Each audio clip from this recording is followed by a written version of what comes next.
Hey, all, I just wanted to connect with you to say what's going on. Happy New Year. It's been a while since we've posted a longer form update video here, and so that's basically what I'm doing today. Just giving you an update as we are now in 2026. Like, what does that look like? What are we going to do? And like, what does it mean to be in 2026? So, just want to go over some key updates here in terms of the astrology for January. Also, talk a little bit more about what we're going to be doing at Astro Transformation moving forward. I'm Dr. John Stegall, by the way, if you haven't met me. Um, Trying to do again this update, got a new camera. It's a little bit more crispy than what the other one was. So if you see some dog hair on me, I have a dog that just absolutely loves me. She loves me a lot. So yeah, I just wanted to talk a little bit about just some key things that we're looking at for January. Main thing is, so as of the time that this video goes on YouTube, we've already had the January 6th, or actually January 3rd, Cancer Capricorn full moon. This involved, so we had the moon conjunct Jupiter. Well, it's a wide conjunction at this point. Jupiter's retrograde in Cancer around 21 degrees, but the moon opposed a stellium of Capricorn planets, including the sun, of course, in Capricorn. This includes Venus, this includes Mars as well. And so what we saw clearly, I mean, culmination of sudden event that took place then. I mean, of course, I think the thing that everybody's talking about on the world stage now is Venezuela, United States going in, invading Venezuela, and extracting the president there, Maduro, and taking him and his wife to New York, where he's supposedly going to face charges and all. So that was interesting and probably not on our bingo card for 2026. I didn't see that one. However, but we can see the themes of the moon. I mean, as I look, and I'm not going to come here and say that I'm some expert on like, culture in Venezuela. I don't know. I'm an American. I don't live in Venezuela. So, but what I'm reading's, I mean, a lot of people were pretty happy about that on the ground in Venezuela. I mean, take that as you will. I mean, I would rather just listen to the people there and hear what they have to say, regardless of whatever I might feel about it, right? I mean, he was a jerk, whatever, they're probably happy to be rid of him, and rightfully so. Um, and that doesn't mean all their problems are solved. There's going to be lots and, different issues to come. Supposedly, what, the United States administration is saying is that they are going to run Venezuela. I would say, well, let's see how that goes. I have my doubts that it's going to be effective, just given my experience here in our country, but I just, I mean, we'll see. We'll talk more about that though, but that's the main event. So, I mean, so there's definitely an issue of, governance and security there. These are Capricorn and Cancer themes. So it is interesting how the full moon played out in this case. So, we'll have more on that to come. We are right now dealing with a Capricorn stellium of planets, which will be in place now until January 17th. We have Mars, we have Mercury, we have the Sun, and Venus. And toward the end of this run, we'll even have the Moon that will be sweeping through as it heads towards a new moon, which will also take place in Capricorn. So, what does it mean when we have Capricorn planets? So many Capricorn planets. Well, if you know a Capricorn, if you're Capricorn yourself, Moon in Capricorn tends to be a pretty serious, no nonsense, conservative energy. Now, I mean, of course, there are comedians and, entertainers and people like that that have Capricorn. I mean, Jim Carrey is the one that comes to mind. I mean, of course, famous comedian, Sign to Live in Color, The Mask, Ace Ventura, and all. I mean, really, really funny guy. So Capricorn can cut loose, but as a sign, generally, when we think of Capricorn energy, we're usually thinking of people who are pretty, button up, conservative, no nonsense, down to business. And so that's the energy that we're generally dealing with at this point in time when we have so much Capricorn energy around. So, This isn't a time in which we usually see like things move forward by great leaps and bounds when we have Capricorn energy that is abundant in the heavens. However, it's an opportunity to, plan ahead, which is something Capricorns do. Be strategic, think about things, consider things, make careful, calculated decisions. These are things that Capricorns do. What we're going to see happen though, because all these planets are moving at a fairly like decent clip at this point. I mean, like they're all kind of following each other. Like we have, again, Venus, the sun moves a degree. We're talking the zodiac, 30 degrees in the sign, 360 degrees. But right now, like I said, Venus, Mars, Sun are all kind of moving fairly close to each other. They're eventually going to split up, but not before they go through another sign together, and that's going to be Aquarius. And so we're going to see all of these planets move starting on the 17th. We're going to start to see these planets one by one move into early Aquarius. And that's going to happen from the 17th through the 24th of this month. Now, of course, what do we have in Aquarius? Well, we have Pluto. Pluto's now in Aquarius. It has been actually on and off since 2023 and went in for good at the end of 2024. And I mean, good at least for the next 20 years. So Pluto's now in Aquarius. We'll be in Aquarius until I believe March is it 2043 or so. So yeah, it's we're in it for the duration. So we're gonna have a lot of Aquarius out in the world. But particularly one thing to watch for as we get into this period coming up in a couple of weeks here, we're going to see the stellium flow through. And so we're going to see all the things that were kind of closed at this point, like closed off, kind of closed chest things, Capricorn, playing it kind of safe, playing it kind of conservative. Aquarius has a way of just like breaking away from all the norms, all the standard ways of doing things. So watch for this time. I think it's going to be very important in terms of the information that we see, things that will come to light, things that have been buried. And I'm talking about on all scales. I mean, of course, politically, Capricorn is a government sign. And so I think as we move into Aquarius, we'll see some information, some things that have been buried. Let's talk. I mean, of course, front and center here in the United States, the Epstein scandal, Epstein files. And, I'm not trying to be political here. I'm just, when I speak about these things, I'm really just speaking like from a factual standpoint. Like this is the news. This isn't about like, pressing one viewpoint or another. We're just looking at all these things from an astrological standpoint and kind of trying to gather, well, okay, this is what's brewing. Well, here comes this transit. So is this something that's going to get out in the open? Is this something that's going to come to the fore? Is it going to get buried and we're never going to see or hear about it again for like 6 years or something like that? So I'm not saying it's the Epstein thing that's going to blow out, but we are going to see something. We are going to see some things, some facts, some information, probably that somebody didn't want to come to light.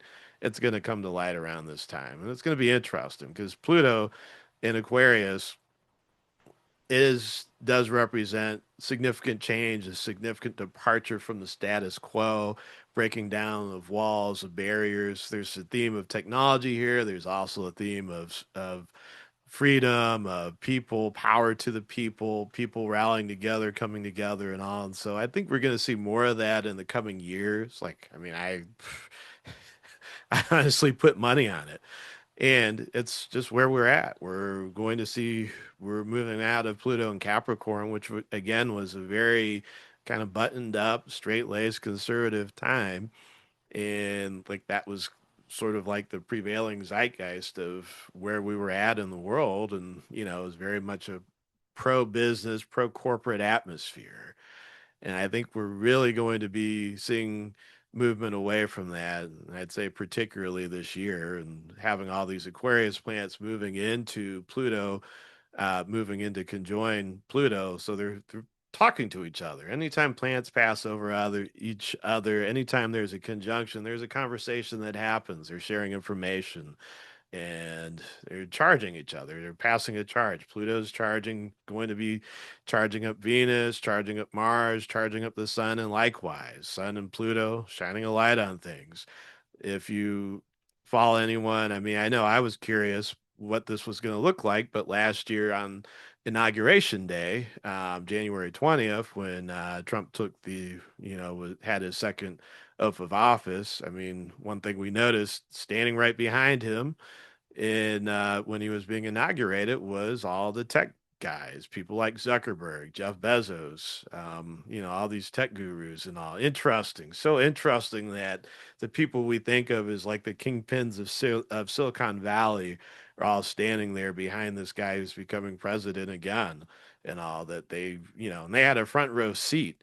I mean, that's Sun Pluto to a T as far as I'm concerned, because, basically kind of the hidden people behind the scenes, the power brokers. I mean, these guys, for maybe not for the entire duration of Pluto and Aquarius, but certainly these guys are power brokers. They are the power brokers. And again, I'm talking about all the tech lords, the CEOs, Zuckerberg, Peter Thiel, who everybody knows, Elon Musk. Like these guys are all, we're all active, involved in supporting Trump, helping him get elected, financially in terms of their control of social media, different things like that. I mean, Musk has X, the former Twitter. So these are the things that we see. And, me calling it out is just like, it's an observation. I'm not telling you how to believe what to think. I'm just saying, I'm looking at this against astrology and like, okay, well, yeah, of course, these things are happening as we have Pluto conjunct the sun. Then we can see what was hidden behind the scenes coming to light. The sun is literally shedding light on power. And I say that to say that, of course, now here we are again. When you're out, Sun is coming around to Pluto in Aquarius again, along with Venus, along with Mars, along with the moon. And so we're going to see multiple things that might not normally get attention, will all be brought to light. And so I think this is going to be an interesting period of time that we'll see again come later on in January. So again, that's starting around January 17th and lasting until January 24th. And of course beyond that, because the plants are still going to be in Aquarius. This is just a crossing point when this happens. All right. So what else do we have coming up in January? I think I did mention the new moon that's taking place in Capricorn. That's going to be on 28 degrees of Capricorn. I believe that's around I think the 17th, 18th here that I have in my notes. I'm going off of my notes just because I like to be organized. That's my Capricorn moon.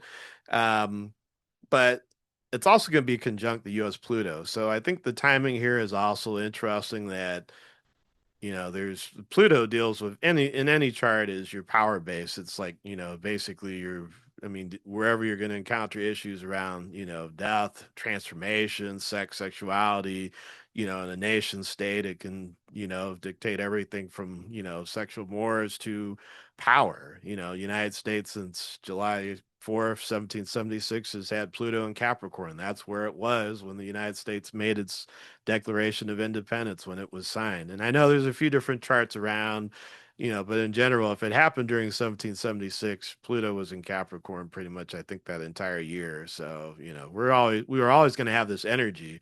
The funny thing is, Pluto wasn't even discovered until 1930. So the founding fathers had no idea where Pluto was. So I mean, whatever they were doing, they were just in that energy, and it was secret until it came out, and then astrologers did the math and said, "Oh, wow, oh, okay, well, okay, we've got this new planet here. What does it mean?" And then they said, "Oh, well, let's look at the United States chart. Well, we've got that Sibley chart, that 5:10 p.m. 1776 chart.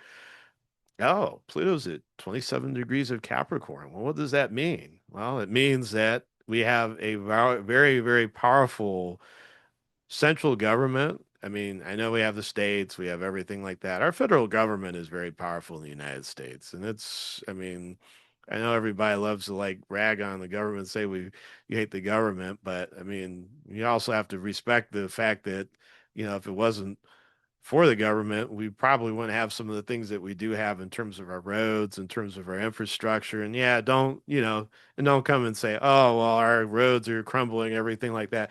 I'm just saying that, this government is literally a beast in terms of, what it's been capable of doing, since its inception, and especially in more recent times. I'm not saying it's all good. I'm not saying it's all bad. I'm just saying it is. And Pluto and Capricorn speaks to the fact that, we've got a very strong, organized, largely centralized government, based in Washington, but with its reach all throughout this country and all around the world. I mean, that's Pluto and Capricorn, the organization, the ambition, the control of money, just the pure infrastructure that we have, and of course a lot to do with corporations, corporate involvement, different things like that. I know we preach free market and everything, but I mean, we don't let them fool you. There's a lot of gray areas between where governments and our corporations look together. And if you doubt that, just take a look at, again, we're the tech gurus, the tech guys. I don't want to call them gurus though, but just we're like, look at Elon Musk, look at Peter Thiel, look at, his Palantir contracts, different things like that. So, just take a look at all of that though. But what I mean to say is that we've got a very, very powerful government here in the United States with Pluto and Capricorn. And so having this new moon in Capricorn at 28 degrees conjunct the Pluto of the United States. It doesn't, I mean, it comes around every so often, but I think it's going to be significant. I think it's going to be significant tied in with these other transits, with, these other planets, of stellium, planets that's moving through Capricorn going into Aquarius. And so we're going to see, again, some things come to light. And I think it does have implications for, just in general, the power structure of government. I'm not saying there's big changes happening. I'm not saying anything of that sort, but I am suggesting that we probably will see some. We'll look at things differently. We're going to get some information that should be coming out here throughout the remainder of this month, going into next month, and I think we might be a little bit surprised by some of the things that come out into the open, or maybe we won't be. I suspect it'll be a little bit of both. Some of these things will be like, oh yeah, I knew that. Oh geez, this is what we actually do. Yeah. Yeah. Other things will be like, what? What? So some of it I think is going to be mind blowing. Other things, yeah, you kind of knew it was there, but maybe just seeing it and getting some proof to that end, I think will be interesting in that regard. So we're going to see that, definitely will be a dramatic period, I believe, as we round out this month. The last major event that takes place in January is, and it ties really into February here, which is going to lead into upcoming future updates, future videos that we do here at Astro Transformation. But on January 26th, 2026, so coming up toward the very end of the month, we're going to see Neptune going back into Aries. Now, Neptune was in Aries last year. It went in for a few months and went retrograde and, basically backed out, went back into Pisces, take care of business in Pisces. Well, it's wrapping up its final days in Pisces. It's been in Pisces since I believe it was around 2011 March. I forget which month it is, but it was 2011. I remember the day because literally when Neptune went into Pisces, it started raining. So I'm like, okay, this is what Pisces is. Neptune and Pisces is going to be like. Lots of water. I mean, it has certainly have certainly have seen a lot of that, but anyway, it's going into Aries, which is a very different sign for Neptune. We're going to talk a lot more about that, but even bigger than Neptune moving into Aries, we're going to see it join up with Saturn. And this is going to be the first time that that's happened in about 36 years since 1990, 35, 36 years since 1989 was the last time. Don't text me about math. I know I'm better at stats and algebra or any of that stuff, but um yeah, last time was in 1989 when these two planets met, Saturn and Neptune in Capricorn. I recently just put together a video which you can see on TikTok and it's even in shorts here on YouTube, in which I've been covering a little bit of history. I'm also a history guy. If you didn't know that, I love history, and so I'll do some more updates that involve astrology and history. I think there's a couple other people out there like that. So, if you're watching this, let's talk. I'd love to talk some of this history stuff with you and see, how it works with astrology and look at like just some of the big patterns and all. But what we have is back in the 1980s, late 1980s, 1989, major events happened. That was the last time Saturn and Neptune met. It was around 10, 11 degrees of Capricorn. They met three times. The last time was in November, and at that point in time, we had the fall of the Berlin Wall, the tearing down of the Berlin Wall, and which eventually led to the reunification of East and West Germany, which I know for people under a certain age are like, what? Wait, Germany was divided? Oh yeah, that was all about the Cold War and the end of World War II, and the Allies basically, splitting up into communist and capitalist factions and saying, okay, we've got to keep Germany apart from each other because this country's too powerful. I mean, this is how we got the Nazis and Hitler and everything. It's like we're going to divide these guys up to keep them from ever being able to do that again, at least for a very long time. Well, around this time, we had the Saturn Neptune conjunction again in Capricorn, and this stuff all started to unravel. And so, the Berlin Wall came down. We had, it was a really, really powerful event. Like people, so you could get killed trying to cross over from East Germany into West Germany, or East Berlin into Berlin. But all of a sudden, there's big effort to undo all of this and stitch the country back together, and that's exactly what happened. And it was actually a rather peaceful event. People climbing out up on the wall, people hammering it down, chiseling it down, and this was a major, major, major deal when it happened.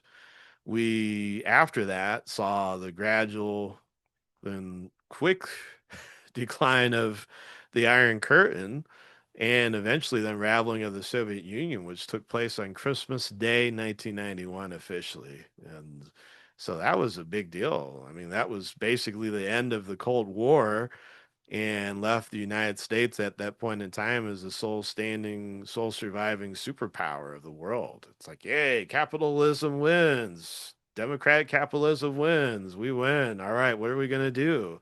Well, here we are on the other end of that. I mean, we did what we did. I mean, we basically tried to turn the whole world into mass enterprise, and I think it was a prosperous time for a long time for many people, but not everyone. I'm not going to get into all that, but just basically, I wanted to say, what happened last time during the last Saturn Neptune meeting in Capricorn. We also saw the birth of the European Union, the what became the official birth of the European Union, the signing, I think, the Treaty on European Union that was signed in February of 1992, which came out of that period.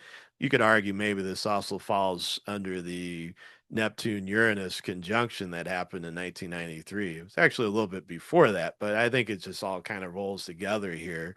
Regardless, it was a very momentous thing, which, founding of the European Union, of course, created European citizenship and eventually paved the way for the euro. So big developments happen around that time. And anytime we have a Saturn Neptune conjunction, I won't get into it on this video. I want to do another one where we look at sort of the history of Russia too and what seems to happen. But this is a big transit for Russia. This Saturn Neptune conjunction is a big one. Every single time it's happened, like, I mean, I was looking somewhere, there was an article where the I think the astrologer that was looking at they traced it back to ancient history, like 2,000 years ago. I haven't looked back that far yet, but like, I mean, whatever the predecessor country of Russia was at that point in time, the kingdoms or whatever, that it had an effect even at that point in time. So, I haven't looked closely at Russia's chart per se to see the link with Saturn and Neptune in it. However, I am following the pattern, and what I've seen here going back a number of years is that every time these two meet, it's a big deal. I mean, again, a major regime change or a change over in the leadership of the country. Last time in 1989, obviously led a series of events that led to the collapse of the Soviet Union. Mikhail Gorbachev was the Soviet president at that point in time.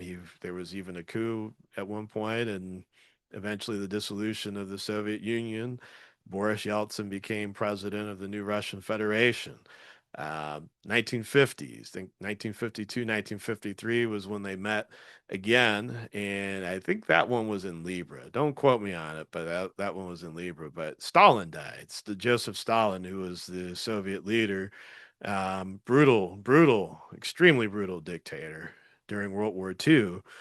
He was considered an ally, but this dude was something else for sure. But he died, and eventually new leadership took over. Eventually, it became Soviet. I think the premier became Nikita Khrushchev, who was the guy that President Kennedy dealt with, and he was around for a while. But he put into place some modern reforms and tried to really kind of lessen the. I mean, Stalin was a stark dude as far as what he did in the Soviet Union, though. But Khrushchev tried to modernize that and say, hey, we're not going to be as nasty and brutal and all. So that was what happened then. Of course, when we go back to 1917, 1918, the Saturn Neptune conjunction, then Bolshevik Revolution, end of the Tsarist rule, end of the Tsar, which was, Russian king, Russian emperor. So I don't know if Putin has an astrologer around, but I'm just saying that it's looking at these like this is I see patterns like this. I say like buy a lottery ticket. This is a lottery you probably don't want to win in this case though if you're the leader of Russia. So I'm just saying there's probably, some significant challenge to power that's going to take place this year in Russia. I mean, I'm just saying it. I'm just watch for it, but there is going to be a significant change. Something. I'm not going to say exactly what, but I suspect there is going to be some major change, some major development, something that we see in Russia develop or play out over the next several months. It may not happen this year, but it's certainly going to be within the next two or three, I would say, though. I mean, also we have to keep in mind some factors here. Putin is 73. I mean, he's no spring chicken. I'm sure he'd like us all to believe that he's immortal, like, all these world leaders seem to like us to do, but also reality is like none of us is going to be here forever. Like, I mean, also you're a tyrant and, you rule over a country with an iron fist. Like, you put that stuff out there, it's probably going to come back on you some kind of way. I'm just saying, okay? So anyway, let's just watch for that. I think that's going to be a big deal coming up. So big implications for Russia. I mean, we know of course, since American policy seems to be changing too in terms of our approach to things, that NATO is in play. I would I would definitely think that we're going to see some new alliances formed on the world stage as things kind of reorganize themselves and the U.S. isn't the old allies of the post World War II order are, I'd say the old alliances are really shifting right now. And I think that's one thing we're going to continue to see play out. Um, I just find it interesting. And again, there's so much more that I want to say here, though, but I don't want to go off into like, deep analysis of politics or whatever like that. But I will say that where we're at now, does actually time out with astrology because World War II took place the last time that Uranus was in Gemini. And so here we are in April, which happened briefly last year, but we're back at a point now where Uranus is going to be moving into Gemini again. And so it's around the time when we usually see what happened 84 years ago. I mean, that's a Uranus cycle, though. So things that happen 84 years starts at 84, usually lasts 84 years, and then it's time to make a big change again. Often sudden and unpredictable, and that's where we're at again with Uranus and Gemini. Very important cycle to the United States, by the way, which is probably as important to the United States as the Saturn Neptune cycle is to Russia and its history. So will be our third Uranus return, actually as of 2027. Although we're going to start getting some previews of it here this year as time goes on. Again, I know I'm jumping all over the place a little bit. What I mean to say with Uranus is that we are going to see, what's happening right now in the world with the changing and the challenging of the global order of things is United States, under the current administration seems to want to let go of a lot of the old order and way of doing things, that we are going to see some new alliances form. We're going to see probably a new global order form of some kind, though. And I think it's actually going to be multipolar, and it'll be interesting to see how that plays out. But I don't think the United States will be the preeminent global power that it has been for a number of reasons, though. And I'm not even, I don't want to say, it's so easy again to dive into politics. People say, well, this current administration is responsible. When we look at the astrological patterns, there were things that were running for a long time. Let's be honest. Like, I mean, this isn't, I think Trump might be bringing a lot to light, but I think what we're also going to see is that a lot of the things that basically are coming up now are patterns that go back years, at least I'd say 44 years, which is a half year in a cycle. So we have to go back that far.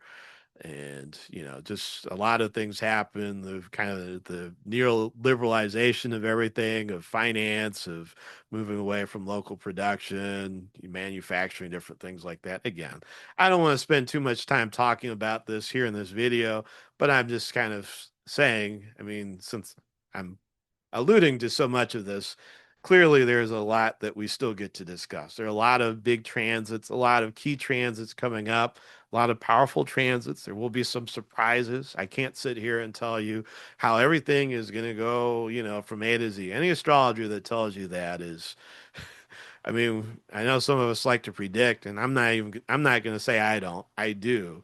But I just like, there's going to be surprises. There are going to be things that are going to be like, what the? We're not going to know. We're not going to know. It's going to broadside us. It's going to throw us off. Like, I mean, January 3rd already, we've had United States going into Venezuela. Yeah, they've talked about it, but I didn't see it happening until it happened.